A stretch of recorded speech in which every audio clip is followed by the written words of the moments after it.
Halo, selamat sore teman-teman semuanya. Kembali lagi bersama kita Kisah Tanah Jawa dan para Javanika yang bergabung dalam ekspedisi Kisah Tanah Jawa kali ini.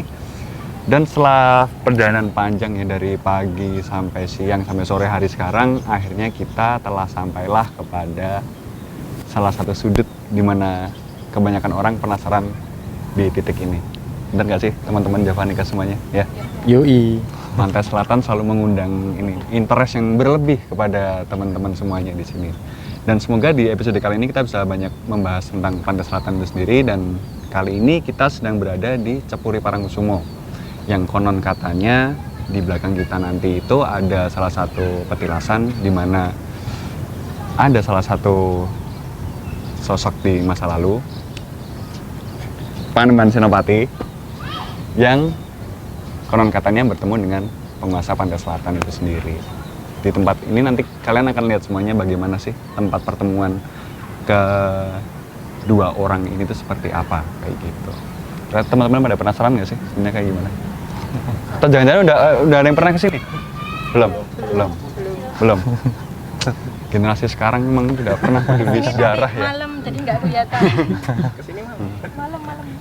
Aku lumayan tahu sih di sini karena udah beberapa kali kesini sama Om Hao sama Mas Mada juga, dan ya semoga kita bisa ya banyak membagi cerita ya. Ya, dan insya Allah.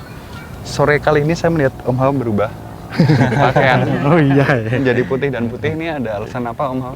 Ya ini karena sore ini kan formal Mas acaranya. Jadi kemarin saya ada pengajuan permohonan ke Gusti Kanjeng Ratu Kidul dan sudah di-approve oleh Nyi Roro Kidul bahwasanya hari ini saya selaku yang membawa ke sini rekan-rekan penanggung jawab diminta untuk serba putih, tapi tetap dengan ageman peci sebagai lambang negara. Tapi untuk yang semua saya hanya diperkenankan menggunakan cincin hijau sebagai ID, tapi kacamata dan jam tangan harus dilepas. Dan nanti juga untuk saya pribadi ada beberapa aturan yang waktu ke pantai nanti sesuai dengan SOP yang berlaku, nanti akan seperti sendal saya lepas dan macam-macam itu. Mumpung nanti ini kita sedang ada di Pantai Selatan ya Om Hao ya. Jadi kita juga jalan-jalan ke sana boleh lah ya. Pasti. Kita jelasin sedikit-sedikit tentang ya konon katanya yang dari Pantai Selatan itu sendiri kayak gitu. Ya. Mas Mada ini lagi memikirkan apa? Saya nggak apa-apa. Nggak apa-apa. Gimana? Sebenarnya nggak apa-apa. Ya, semoga banyak pembelajaran akan kita ambil dari tempat ini. Oke, para Javanika semuanya ya. Oke. Oke ya. Sekarang kita jalan aja ke belakang dan kita saksikan sendiri bagaimanakah tempat yang isunya menjadi tempat pertemuan Panembahan Senopati dan penguasa Pantai Selatan. Seperti apa? Kita simak perjalanannya ke belakang. Oke. Yuk, teman-teman semuanya, kita balik kanan dan berjalan. Balik kanan. Ya.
Selamat sore rekan Javanika semua. Assalamualaikum warahmatullahi wabarakatuh. Waalaikumsalam warahmatullahi wabarakatuh. Ini kita sampai di situs Cepuri Parangkusumo yang berada di Kabupaten Bantul, daerah istimewa Yogyakarta.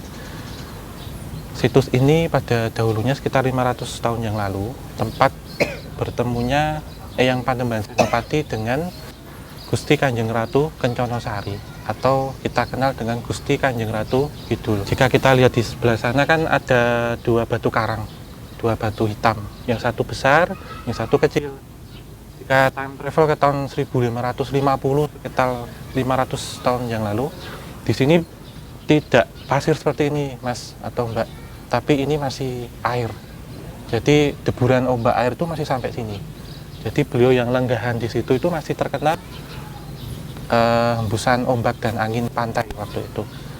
Kalau yang kita lihat di sana itu kan ada batu besar, itu tempat lenggah dari Eyang Panembahan Senopati, yang waktu itu masih beliau asmanya atau bernama Raden Bagus Danang Sutawijoyo. Dan yang batu kecil yang membelakang ke kita itu tempat untuk lenggah atau duduk dari Gusti Kanjeng Ratu Kenconosari atau Kanjeng Ratu Kidul waktu itu. Beliau ini ceritanya panjang sebenarnya, yang insya Allah nanti kita suatu saat nanti jika diperkenankan bisa menelusuri petilasan Keraton Kota Gede sebagai cikal bakal Mataram Islam yang penerusnya. Jadi pembabatan dari hutan Mentawai itu bagaimana, terus ceritanya itu bagaimana, itu panjang sekali. Suatu ketika bahwa Raden Bagus Danang Sutawijoyo itu merambah hutan Mentawai. Waktu beliau semedi di sini, lenggahan di batu yang sebelah sana, kemudian datang seorang sosok perempuan sangat cantik sekali, cantik jelita. Dan sosok perempuan ini, singkat cerita, itu kesesem atau terpesona dengan ketampanan dari Danang Sutawijoyo. Siro wong bagus teko mrene ana apa gitu. Intinya saya dibantu karena saya ingin membuka suatu daerah baru. Jadi waktu itu belum dipikirkan bahwa nanti saya akan menjadi raja di situ. Saat ada perbincangan itu, lantas kemudian Gusti Kanjeng Ratu Kidul karena terpikat terpesona akhirnya saya akan membantu. Tapi kamu apakah mau menjadi suami saya? Di sini bukan suami secara lahir, memang lahir tidak, tapi batin harus. Jadi istri gaibnya. Jadi seperti asmara dua dunia. Ya, jadi ada perjanjian ini dan saya akan menaungi bumi Mataram nanti kelak. Tapi semua anak turunanmu, cucumu yang akan menjadi pemimpin, termasuk bagi pemimpin-pemimpin nagari ini, Nuswantara, itu harus ada kedekatan emosional dengan saya, termasuk orang-orang yang saya pilih. Jadi anak cucumu nanti tidak semua secara asmara, tapi siapa yang ada kedekatan dengan saya, ingin menjadi seorang abdi kinasi, harus dekat secara emosional, secara batin. Lahir tidak harus, tapi batin iya, itu harus dekat itu. Lantaran ada sebuah perjanjian, maka ini disepakati. Dan sejak itu raja-raja Mataram sampai hari ini semua harus ada ikatan dekat dengan Gusti Kanjeng Ratu Kidul. Gitu. Kurang lebihnya demikian, nanti kita mohon pamit dulu. Nanti kita sudah ditunggu di pantai selatan karena nanti yang akan menjamu kita itu Nyai Roro Kidul, karena selama ini ada perbedaan. Ya, demikian. Ya, mungkin itu Mas Genta. Ya, sekarang kita keluar aja mungkin. Iya. Ya, pamitan dulu. Iya.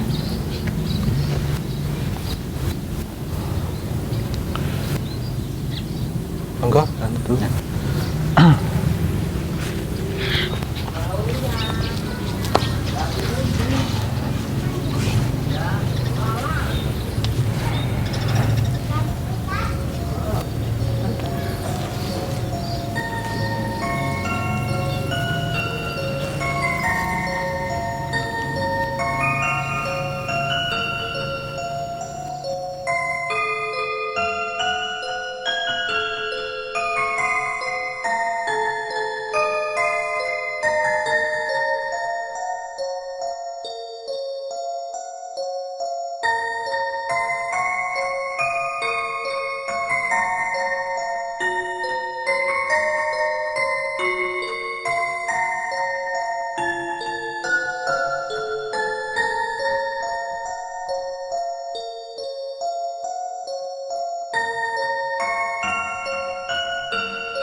Ini selamat petang rekan-rekan semua dan Mbak semua yang ada di sini.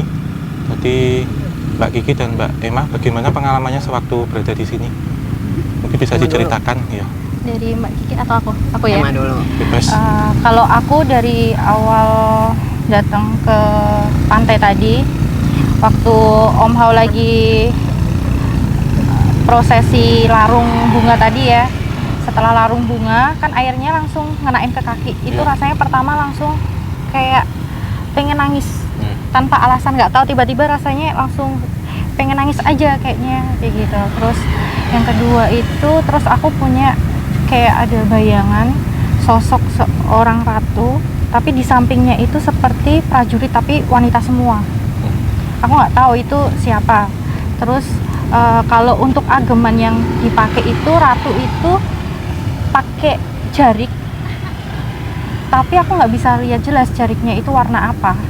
Cuma ada motifnya, kayak menyamping gitu motifnya. Ya, motif parang. Iya. Ya. Terus setelah itu, waktu udah selesai jalan menuju ke sini, nyampe sekarang ini aku masih lihat ada sosok wanita yang sedang menari, gitu aja. Iya. Kalau Mbak Kiki? Kalau aku kebalikan dari Emma malahan. Jadi waktu tadi Om Hao ritual yang itu, berasanya tuh kayak ombaknya tuh gede, terus kayak mereka tuh lagi siap-siap mau datang. Iya. Terus gegap gempita, terus ombaknya tuh datang, dan kebalikan sama Emma juga. Kalau Emma kan bawaannya malah ini ya, melo gitu ya. Kalau aku enggak, jadi berasa kayak yang disambut dengan luar biasa, kayak yang apa ya, mereka sangat-sangat kayak welcome gitu sama kita. Terus ayo hey kayak gitu. Jadi ombaknya tuh pada datang semua, nyamperin, sampai berasa kayak anak kecil gitu. Mainan air. Jadi kayak ngeliat air tuh kayak wah gitu. Berasanya tuh gitu. Sampai sekarang pun sensasi happy-nya tuh masih terbawa ya, gitu loh sampai sekarang. Iya. Jadi ini tadi kita beruntung hari ini sesuai undangan yang beberapa hari yang lalu sudah kami ajukan, Mbak, dan diterima dengan baik oleh Gusti Kanjeng Ratu Kencana Sari atau Kanjeng Ibu Ratu Kidul. Bahwasanya tadi beliau hadir semua. Yang info yang saya dapat tadi kan hanya pepatih dalam dan pepatih luar yang akan menyapa kita. Ternyata Ibu Ratu juga tadi datang menemui kita dan bersama dengan 28 abdi kinasih atau abdi kesayangan.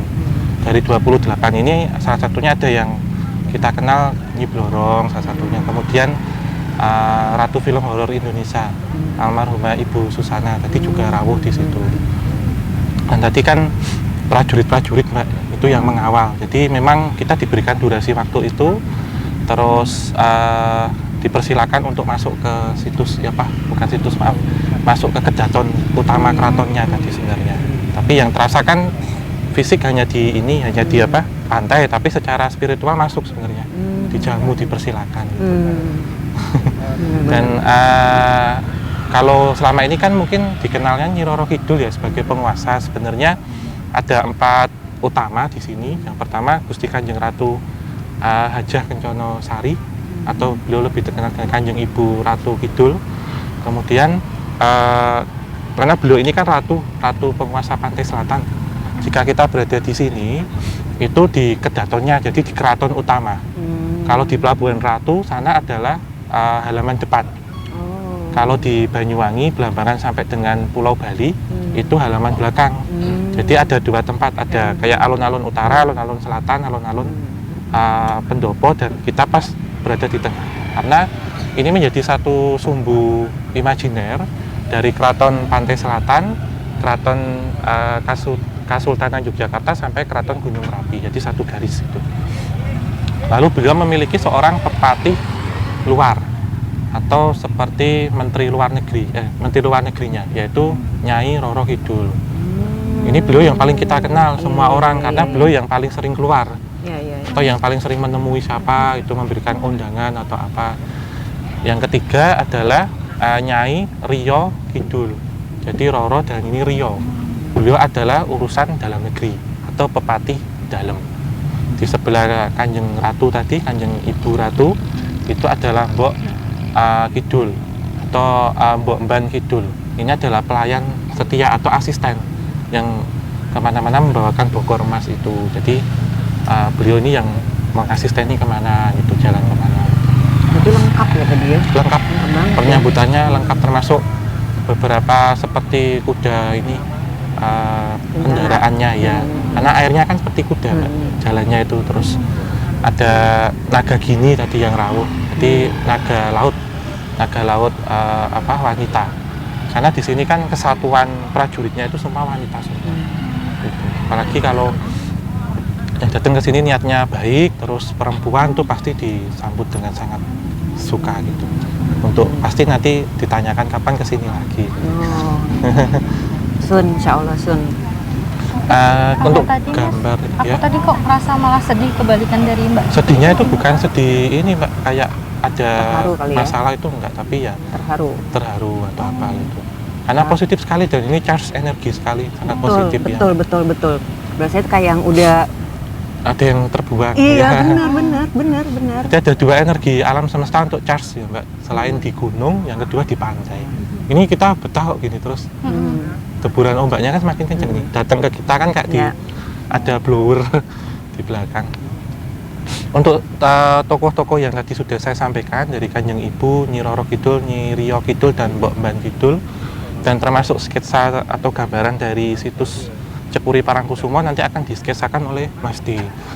Beliau tadi memohon izin sejak awal karena ingin mencari tempat yang pusaran energinya enak. Jadi untuk menggambar itu bisa lebih tenang, sehingga tadi tidak in frame dengan kita selama jalan. Kesan dan kesannya mungkin Mbak ada apa yang mau disampaikan kepada beliau? kesannya sih tadi, pesannya sih nggak ada, cuman lebih kepada betapa luas dan Iya. luar biasanya. Jadi berasa kayak wow gitu. Udah speechless, saya nggak bisa ngomong apa-apa. Jadi Iya. cuman wow gitu loh. Ya ini yang disebut Ibu Dewi Samudra, Mbak. Ibu Pertiwi Nuswantara Indonesia, karena kita ketahui bahwa tanah dan air tidak bisa kita pisahkan. Bapak kita itu gunung itu perwakilan tanah, ibu kita itu perwakilan unsur air, samudra. Indonesia itu maritim dan Indonesia itu juga agrikultur. Jadi pertanian dan perikanan, kelautan itu mendukung kejayaan Indonesia gitu. Betul. Jujurnya sih tadi dari perjalanan yang pagi sampai dengan di sini itu yang aku tangkep ya, betapa luar biasanya itu.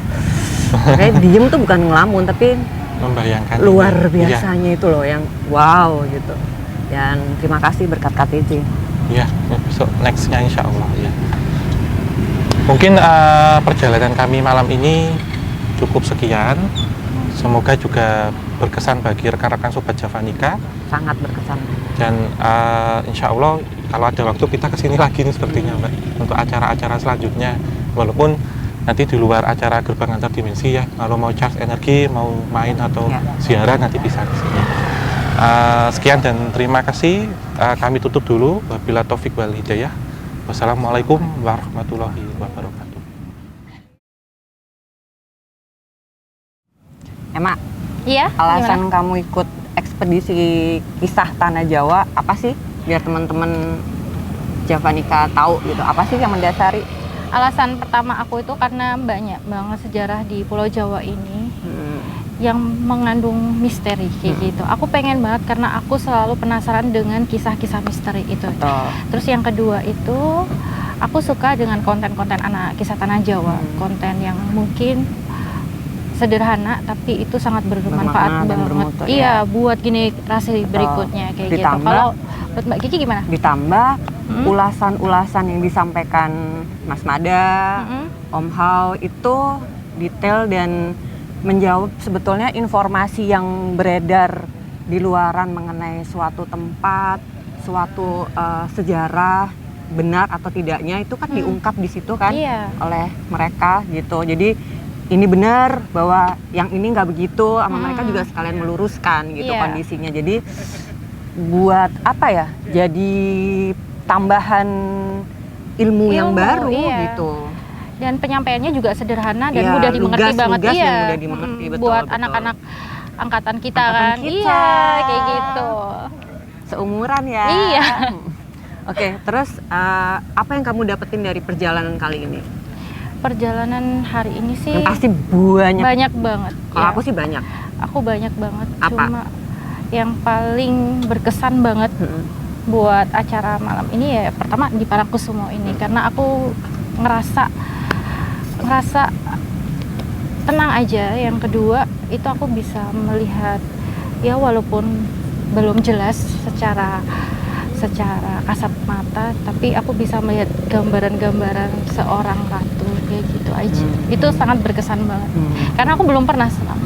Aku malah nggak kelihatan. Kalau aku sih lebih kepada ya selain itu tadi yang sudah disampaikan bahwa euforianya masih berasa sampai sekarang, berasa kayak disambut. Mereka sangat very welcome sama kita. Terus yang lebih poinnya adalah betapa luar biasa alam ini, betapa kecilnya aku gitu, betapa luasnya ini dan nggak ada apa-apanya gitu loh. Jadi berasa kayak yang jujur aku datang tujuan utama salah satu adalah melepaskan penat, beban, kerjaan dan nah itu aku dapetin di tadi pada waktu selesai Om Hao yang ritual itu terus airnya datang itu berasa kayak semua beban yang ada di kepala itu kayak tertarik kesedot ke sana semua terus jadi yang recharge gitu. Sampai sekarang tuh berasa kayak yang euforianya masih berasa gitu. Jadi ya jujur berterima kasih banget sama tim Kisah Tanah Jawa yang sudah Mengundang kita memberikan ikut, kesempatan. Iya, kesempatan Kalau aku sih kita agak buat maksa. gabung. Kalau aku sih agak maksa sedikit gitu. Jadi terima kasih banyak sudah dikasih kesempatan untuk ikut ekspedisi kali ini karena luar biasa pengalaman yang didapatkan dari pagi sampai dengan hari ini luar biasa.